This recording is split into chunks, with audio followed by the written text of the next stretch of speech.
সদর আমার মায়ের পেটের ভাই, আপন ভাই।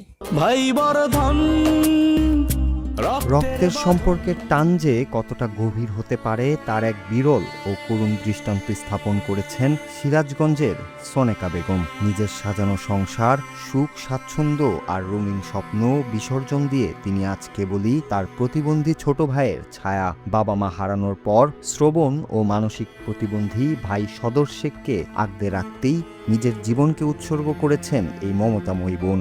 ভাইয়ের মুখে একটু হাসি ফোটানোর লড়াইয়ে তিনি আজ সমাজের কাছে এক জীবন্ত অনুপ্রেরণা।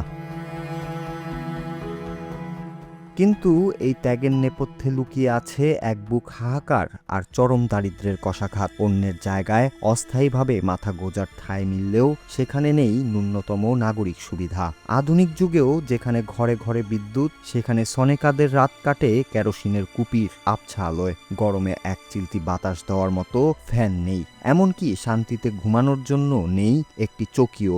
এক টুকরো নড়বড়ে বাঁশের মাচাই এখন এই দুই ভাই বোনের একমাত্র আশ্রয়। তার মাও নেই, বাবা নেই, আর বোন আছে বিয়ে সাথে ছিল, সেখান থেকে এসে সদরে বর্তমানে দেখাশোনা করতেছে। এই জন্য মা অ্যাক্সিডেন্ট করে মারা গেছে, আর বাবা ওই প্রতিবন্ধী সাইজেরই আসছিল, সেও মারা গেছে। এখন এ অসহায়, কানে শোনে না, কথাবার্তা বলতে পারে না, হাঁটারও ভীষণ অসুবিধা, চলাফেরা করা অসুবিধা। সদর শেখের প্রতিটি নিঃশ্বাস যেন বড় বোন সনেকার উপর নির্ভরশীল। শৈশব থেকে প্রতিবন্ধী এই মানুষটি নিজের কাপড় পরা, গোসল করা কিংবা দুমুঠো ভাত খাওয়ার শক্তিটুকু রাখেন না। নিজের সবটুকু সময় ভাইয়ের সেবায় ব্যয় করায় সনেকা বেগমের আয় রোজগারের কোনো পথ নেই। কখনো প্রতিবেশীদের দয়ায় খাবার জোটে, আবার কখনো অনাহারেই কাটে দীর্ঘ প্রহর। দারিদ্র্য আর ক্ষুধার সাথে এই অসম যুদ্ধ যেন থামবার নামই নিচ্ছে না। সদর আমার মায়ের পেটের ভাই, আপন ভাই।